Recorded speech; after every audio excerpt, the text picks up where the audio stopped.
Así es de que yo voy a contarles hoy sobre uno de los sueños que, en mi opinión, esta reunión está siendo grabada. Es de los más importantes porque, como ustedes saben, hay una situación que es lo trascendente en el sueño de la inyección de Irma, y es el hecho de que Freud, cuando soñó este sueño, él mandó una carta a Fliess en donde le dijo que él pensaba que en algún momento tenían que poner una placa conmemorativa de mármol en donde se dijese que Sigmund Freud había soñado este sueño, que era la revelación, que se le había revelado a él algo muy importante sobre el secreto de los sueños. Y fíjense ustedes cómo la placa se fue a poner en el Hotel Bellevue en Viena en 1977. Antes no se puso jamás la placa, pero esa placa que Freud imaginó sí que se logró poner mucho tiempo después. Estamos hablando de un sueño que a mí me parece interesante comentarles para que nunca se les olvide la fecha, como nunca se me olvidó a mí. Freud la soñó del 23 de julio al 24 de julio de 1895. En la fecha 24 de julio, que es la mañana en la que Freud despierta del sueño, para todos los de México, los que tengan algún contacto con las Cristinas, podrán saber que es el día de Santa Cristina. Y es por ello que a mí nunca se me olvidó la fecha de este sueño, porque justamente en México, pues ustedes saben que todo lo que tiene que ver con los cumpleaños y los santos es algo que se festeja mucho. Así es de que, bueno, yo ya sabía que mi santo era el 24 de julio y esa es una de las razones por las que nunca se me olvidó esta fecha. La cuestión es que nosotros vamos a tener en la lectura del Seminario 2, que como saben es este seminario del yo en la técnica de Freud y en la técnica psicoanalítica. Lacan va a coger este sueño y va a hablar de la inyección de Irma en dos capítulos, la clase número 13 y la clase número 14. Lo va a hablar desde ya un registro lacaniano, pero nos va a hablar de lo que él siente que pudo ser este sueño y de la revelación que se le hace a Lacan de este sueño. Vamos a leer el sueño, por supuesto, para poderlo tener fresco y tratarlo de captar. Pero primero yo les voy a decir algunas pequeñas cosas que me parecen relevantes. Lo que me parece más interesante es el hecho de que se estaba en ese momento, en el año de 1955, que es cuando Lacan va a tomar este sueño en su seminario. Él está tratando de difundir, porque el seminario es sobre el yo. Entonces Lacan está tratando de difundir el concepto del yo en la clínica psicoanalítica. En aquella época Freud utilizaba la palabra ego. Entonces Lacan en estas clases nos va a hablar de que hay un soñante en el sueño y va a dividir el sueño en dos partes. La primera parte, en donde Lacan va a decir hay un soñante, el soñante es el yo de Freud. Y entonces en el sueño Freud va a hablar desde su yo y va a hablar con verbos en singular. Pero después Lacan nos dirá que hay una segunda parte del sueño en donde ya ese ego del que habla Freud, que es este yo, no va a continuar estando allí. Entonces digamos que va a haber un momento de partición en el sueño, en donde primero está el yo de Freud y después ocurre algo que va a hacer que se corte este ego o yo de Freud y entonces se va a disolver. Y en el momento en el que se disuelve va a venir entonces lo que Lacan nos dirá es la revelación del inconsciente. Esto es lo que a mí me parece lo más importante del sueño de la inyección de Irma, que es el momento de la creación en el padre del psicoanálisis del concepto del inconsciente. Freud estará hablando de preconsciente, pero en la revelación del sueño y en lo que analiza del sueño es en donde va a surgir el concepto del sujeto del inconsciente. Y Lacan nos lo va a hacer ver precisamente a partir de ese momento en el que el sueño se divide. Entonces yo voy a intentar comentarles, para adelantar esto, cómo se divide ese sueño. Hay un primer momento en donde Lacan dirá que es el yo del soñante, que es en cuando Freud, yo les voy a leer el sueño más adelante, literal, pero ahora voy a intentar comentarles lo que hemos leído del sueño. Freud lo que sueña es que está con una mujer que se llama Irma, que ha sido su paciente. Entonces hay un vestíbulo y él habla de que reciben a Irma, porque Irma llega a un sitio. Entonces, cuando Freud ve a Irma, lo primero que hace es escuchar que Irma se siente mal y que le duele el vientre, que tiene dolores de garganta. Entonces Irma se queja. Y Freud siente que está reprochándole que no la ha curado. Esto es la primera parte del sueño que Lacan va a tomar para decir que efectivamente Freud tiene allí una necesidad de desculpabilizarse porque Irma ha tenido problemas físicos, digamos, de su cuerpo, y esos problemas físicos hacen que Freud piense que de alguna manera lo que ha ocurrido es que él no la ha sabido curar. Pero lo que hay en juego en el fondo es que en la parte diurna, antes de él soñar, se encontró con un médico que se llamaba Otto. Este colega médico, amigo de Freud, le dice a Freud una frasecita que es que Irma no se encuentra del todo bien. Entonces, ante esta frase, Freud se siente como que está siendo criticado por Otto. Y esto es lo que va a desencadenar el sueño. Entonces, fíjense ustedes, qué interesante me parece para que después nosotros podamos visualizar con el sueño de Freud como ejemplo lo que ocurre en los sueños de los analizantes o en los sueños propios.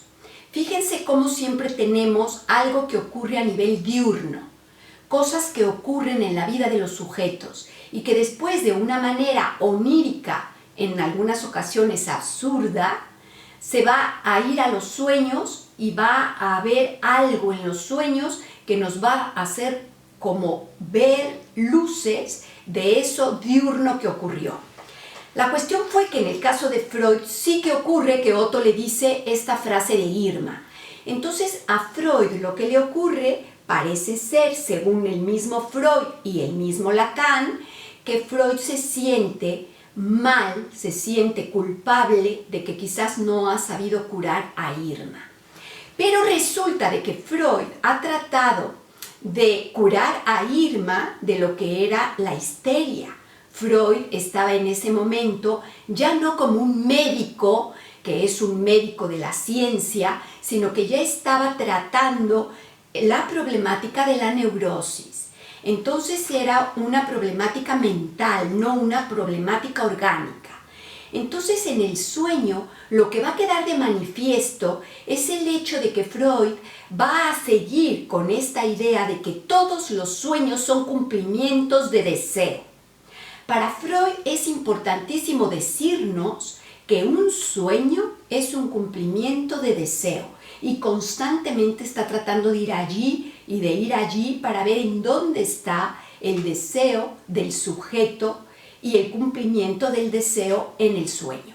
Y en su sueño de la inyección de Irma, él va a llegar a decir que el cumplimiento de deseo es, por un lado, desculpabilizarse a sí mismo de que Irma no está curada. Entonces Freud nos dirá que hace un desplazamiento, es decir, que en el sueño esa culpa la va a dirigir de su propio yo de Freud al de Otto. Entonces va a haber un desplazamiento de la culpa. y haciéndose entonces así un cumplimiento de deseo que sería que él no tiene la culpa de que Irma esté enferma.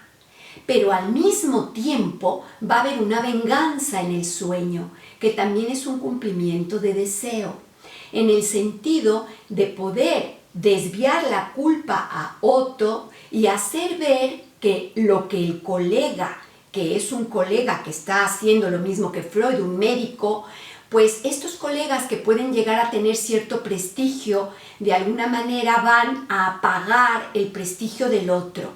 Entonces Freud se da cuenta que hay una venganza a nivel del sujeto, de cualquier sujeto, cuando hay otro que quiere como tener luces por encima del prestigio, en este caso del propio Freud. Entonces fíjense, ya tenemos aquí el concepto también del desplazamiento, que es un concepto que va a ocurrir en todos los sueños. En la primera parte del sueño, lo que hay es que Freud trae a Irma a un apartado y allí le dice que quiere revisarle la garganta. Entonces Irma al principio no quiere, tiene cierta como resistencia. Freud incluso va a decir en el sueño que es la resistencia, como algunas mujeres que tienen dentadura postiza. Todo esto vamos a verlo después porque lo va a llevar a conectar con otra mujer, que es otra persona de su vida que tiene dentadura postiza. En ese caso fue una tal Matilde, que era una institutriz y que había sido nana de Freud. Entonces, en el sueño va a haber una condensación de tríos. Primero hay 3 mujeres, después hay 3 hombres y después hay otros 3 hombres, que son como los personajes alrededor del sueño.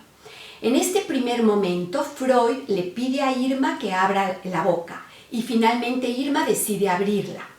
Entonces, fíjense que en el momento en el que Freud va a mirar la garganta de Irma, es cuando se va a establecer desde el punto de vista de Lacan un momento del orden del registro de lo real.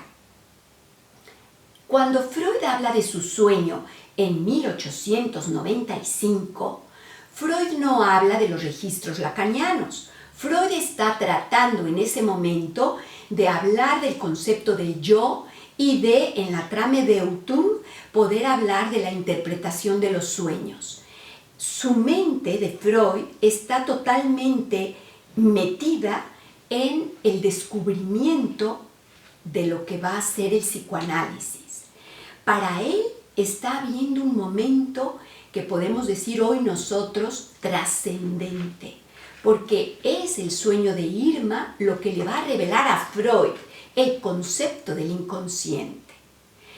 Pero para Lacan, en 1955, ya está toda la parte del inconsciente asumida dentro del psicoanálisis.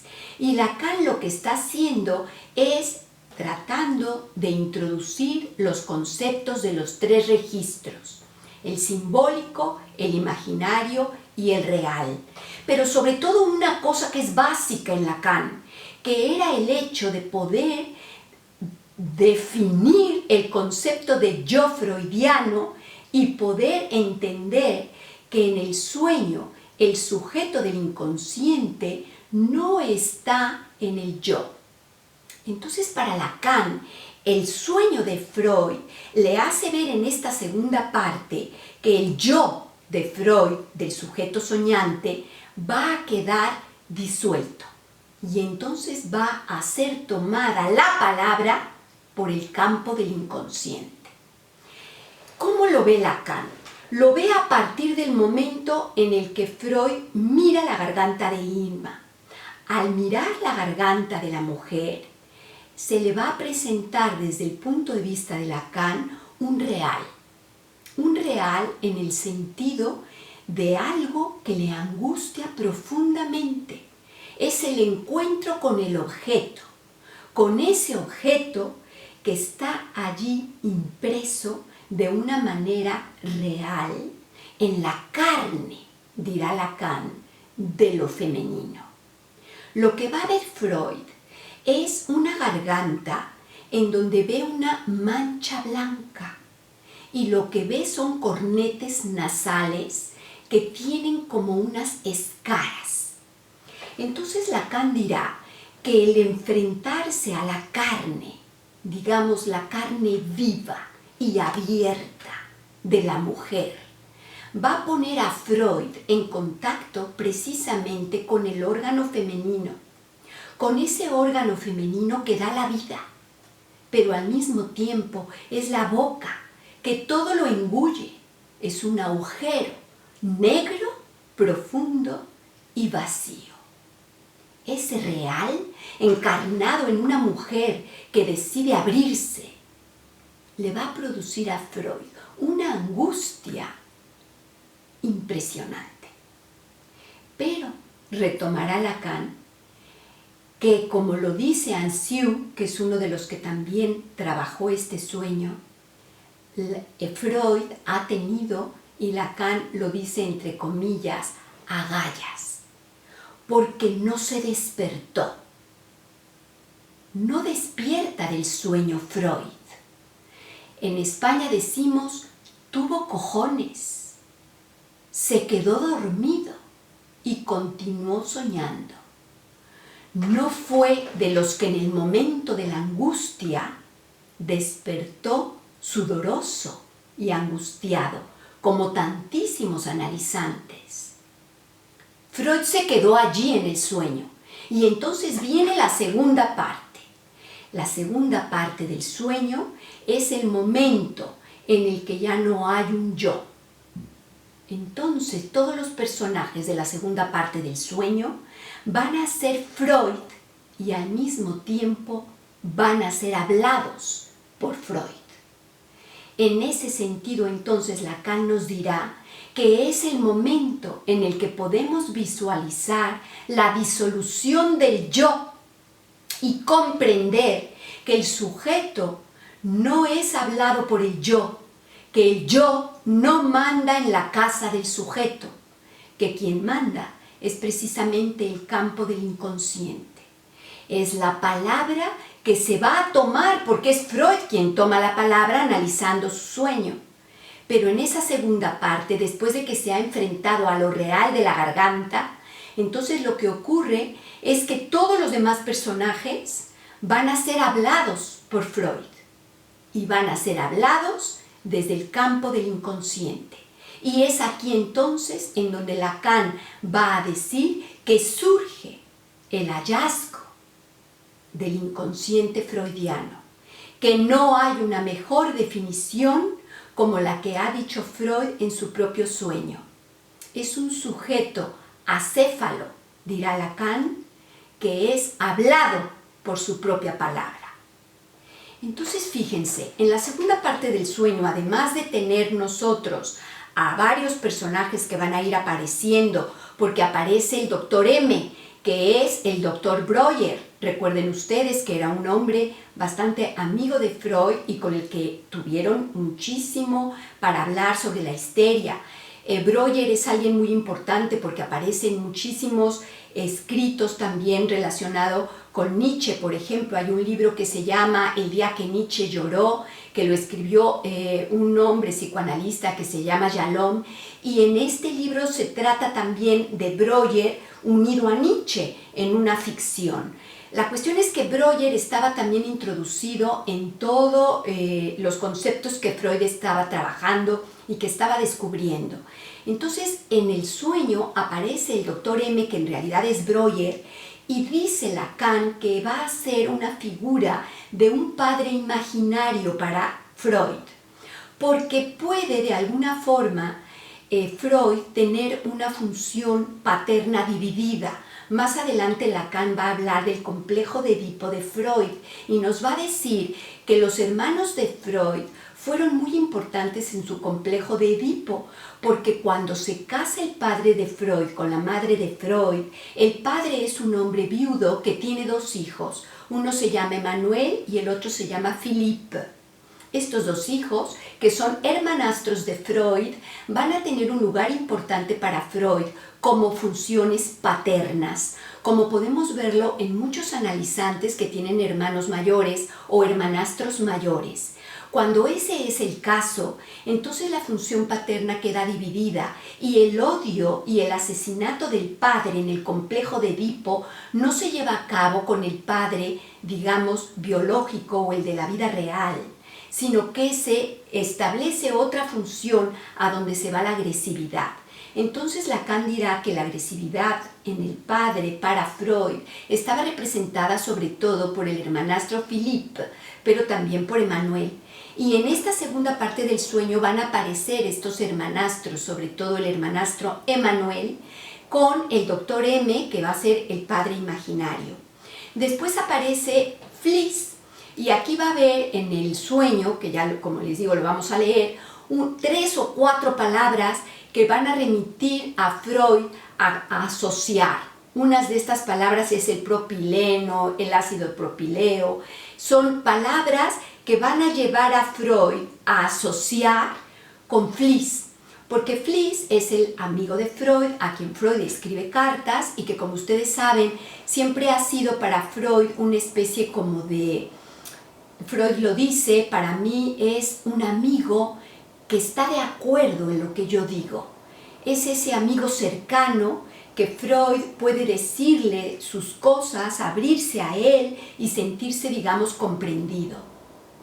Y esa función de Fliss se va a ver otra vez desplazada con lo del propileo, porque hay en Viena un museo, en Múnich, un museo que tiene unas puertas que son conmemorativas y que tienen que ver con esa palabra. Entonces va a hacer Freud una serie de asociaciones del sueño que lo van a llevar a Fliss como una especie de guarida, como un resguardo para Freud, porque es un amigo con el que él se siente acompañado, porque lo que Freud habla a Fliss le parece bien. Después vamos a tener también otra asociación importante que tiene que ver con la cocaína. Recuerden ustedes que Freud la utilizaba y tenía cierto miedo de su propia salud. Los cornetes nasales con aquellas escaras remiten a Freud a la problemática que él tiene con la cocaína. Y en la segunda parte del sueño vamos a ver también, además, la aparición de una palabra que va a ser como el epílogo del sueño, que es trimetilamida. Esa palabra es una fórmula. Lacan la va a tomar para decir que tiene que ver con un anagrama. Yo les traje lo del anagrama, es una transposición de letras de otra palabra. Esos son los anagramas. Lacan nos va a hablar de 3, que es mane, tekel y fares, que son unas palabras que se dicen en la Biblia. Estas palabras están escritas por una mano misteriosa en la pared del Palacio Real Belsasar y es una escritura enigmática. Entonces Lacan nos va a referir a estas palabras que tienen un significado enigmático y nos va a decir que es como esta segunda parte del sueño en Freud, en donde la palabra es una fórmula que va a surgir en el sueño como un oráculo. Entonces Lacan dirá, al igual que un oráculo, la respuesta, pero la manera como se enuncia sí puede tener la respuesta. Y entonces Lacan llevará a decir que es como esta frase de los que tienen la religión islámica, en donde dicen no hay Dios que el Dios. No hay otro Dios, este es el Dios. Y esa palabra, la de trimelinamida, nos va a poner en contacto con una fórmula que se coloca en anagramas y que va a llevar toda la clase 14 del seminario a decir a Lacan de que hay una serie de mujeres en la vida de Freud que están en esa palabra incluidas en el anagrama y que son las mujeres de su vida. En el sueño, las mujeres que aparecen de manera importante como personajes son Matilde, que era una paciente de Freud que se había muerto por una mala administración de un medicamento, y Freud se culpaba. Eso hace que haya la asociación de la jeringuilla sucia, porque Freud lo que asocia es que Otto es el que ha administrado la inyección a Irma porque lo que Irma tiene es una difteria. Entonces, Freud se resguarda de la culpa haciendo ver que es una problemática orgánica y que eso está en manos de Otto y que lo que Freud ha curado en Irma es algo que tiene que ver con su histeria y con la mente y que no tiene que ver con una jeringuilla sucia.